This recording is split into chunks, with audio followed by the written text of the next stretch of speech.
네, 안녕하십니까. 오늘 사도행전 세 번째 시간입니다. 자, 오늘은 이제 예수님께서 제자들에게 부탁하시고 승천하신 내용이죠. 예수님께서 제자들에게 부탁하신 것은 예루살렘을 떠나지 말고 성령이 오실 때까지 기다리라 이렇게 말씀하셨습니다. 그리고 이제 하늘로 올라가시는데 9절 말씀에 보면 이 말씀을 마치시고 그들이 보는데 올려져 가시니, 사람들이 보는 앞에서 올려져 가시니 구름이 그를 가리어 보이지 않게 하더라. 다른 말씀에 보면 한 500의 형제에게 보는 앞에서, 남자 장정한 500명이니까 여자 아이까지 하면 많게는 2만 명까지 보는 앞에서, 사람들이 보는 앞에서 구름 타고 올라가시는 거죠.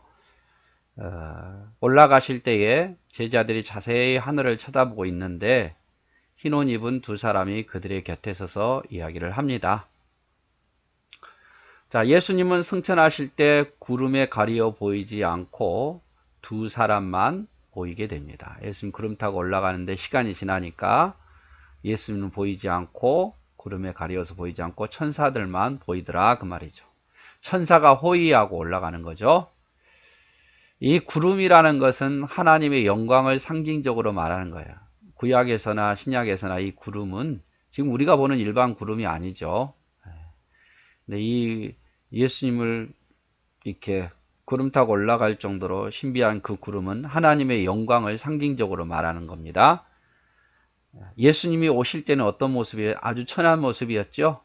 마국간에서 태어나시고 아무도 인정하지 않는 메시아인데도, 그렇지만 오실 때는 그렇지만 승천하실 때는 구름 가운데 천사들에게 호위받으면서 영광 가운데 올라가십니다.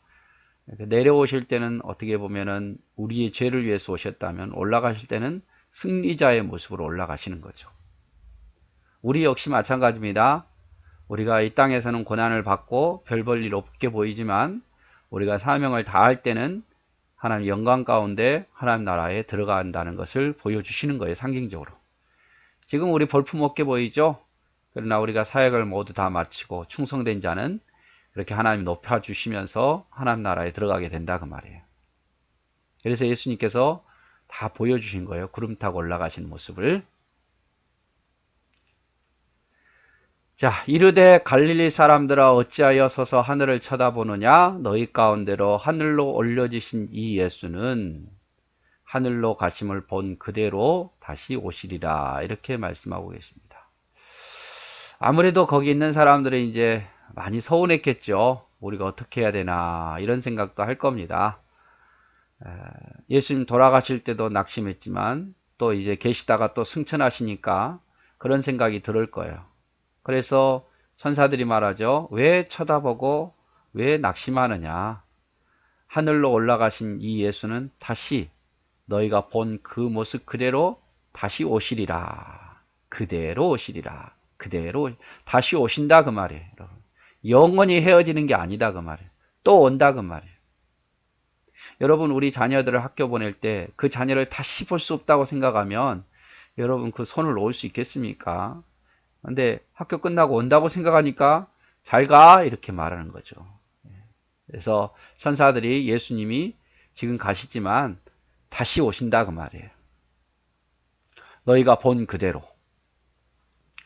그래서 하늘로 가심을 본 그대로 오시리라 이 말은 다시 구름 타고 천사들의 호의를 받으면서 영광과 권능으로 오신다는 거예요. 마지막 주님 오실 때는 구름 타고 천사들의 호의를 받으면서 나팔 소리 들으면서 영광과 권능으로 오신다 그 말이에요.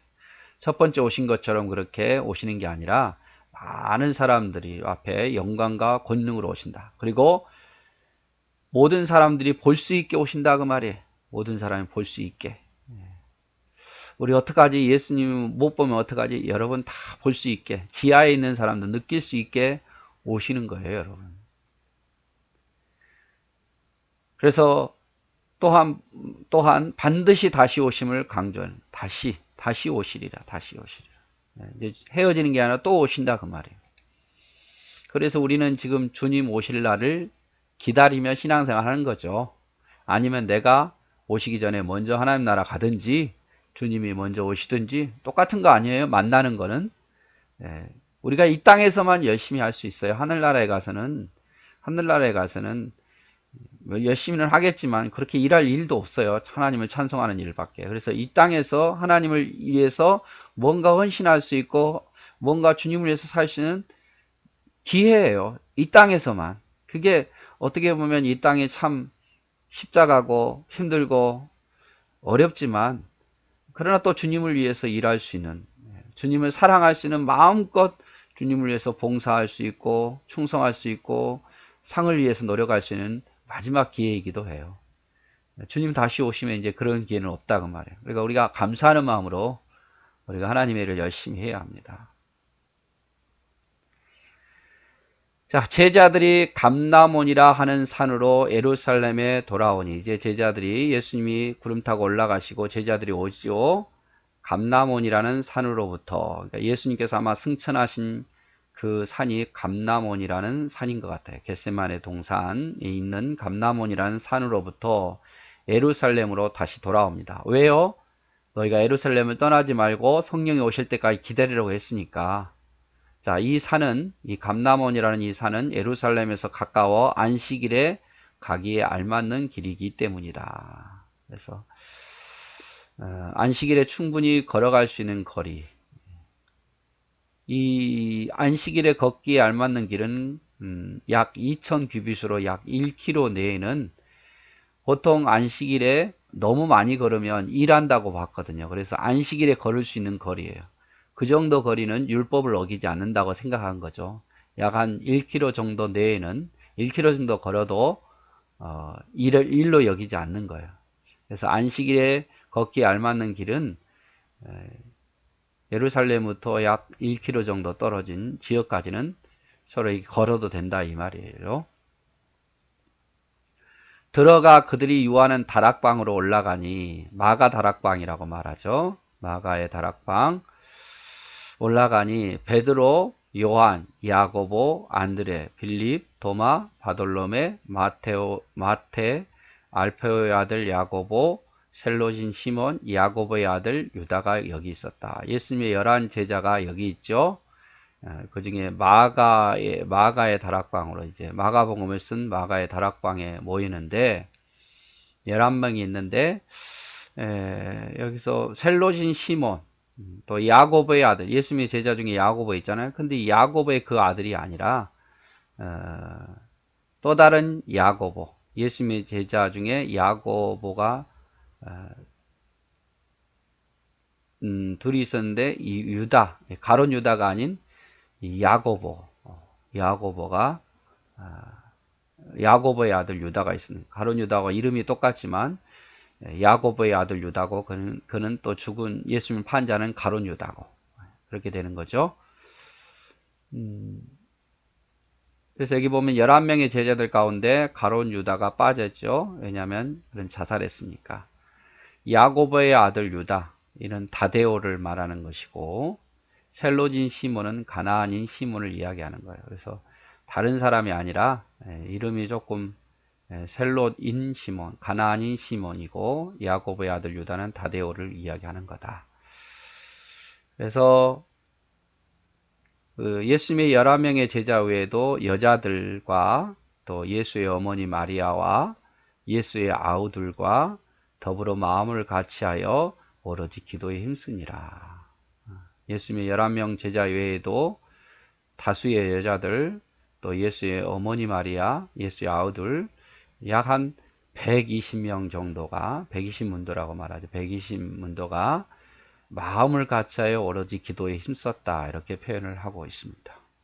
그래서 예수님을 마지막까지 따르던 여인들, 이 여인들도 꽤 많았던 것 같아요. 예수님의 어머니 마리아, 그리고 예수님의 동생들.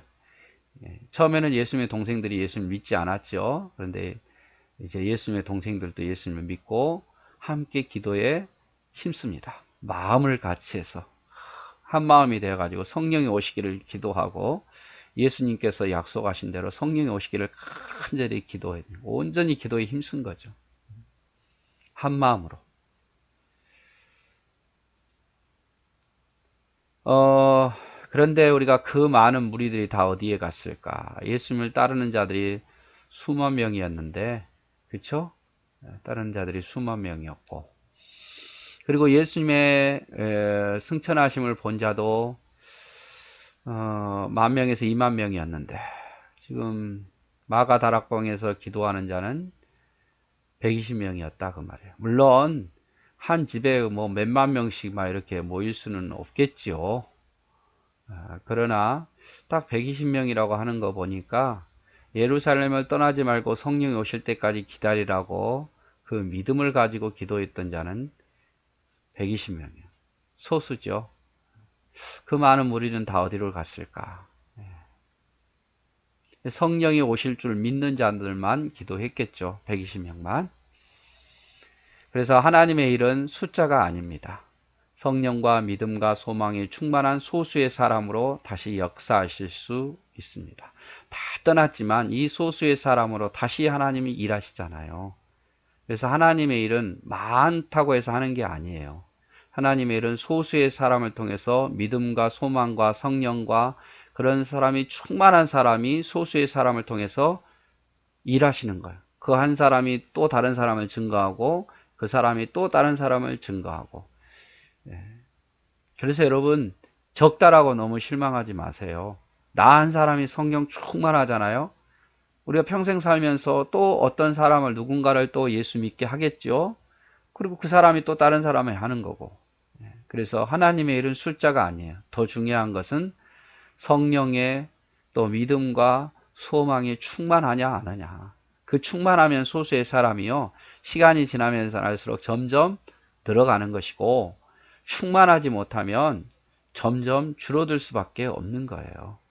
그래서 중요한 것은 수가 아니에요. 다 그 많은 무리들, 수만 명의 무리들은 없고 120명이었지만 이 120명으로 앞으로 얼마나 엄청난 일을 합니까, 여러분? 그래서 너무 숫자 때문에 실망하지 마시고 내가 성령으로 충만한가, 내가 믿음으로 충만한가, 내가 소망으로 충만한가. 그러면 하나님 나를 통해서 또 일할 수 있고, 그런 사람이 나 혼자가 아니라 2사람이면 더 좋고요. 4사람이면 더 좋고, 우리 교회 딱 10사람, 100사람이면 정말 기적 같은 일들이 일어나겠죠. 자, 그래서 오늘은 이제 예수님께서 승천하신 사건과 마가 다락방에서 모여서 약속대로 성령이 오시기를 기다리는 그런 모습에 대해서 우리 함께 보았습니다. 네, 감사합니다.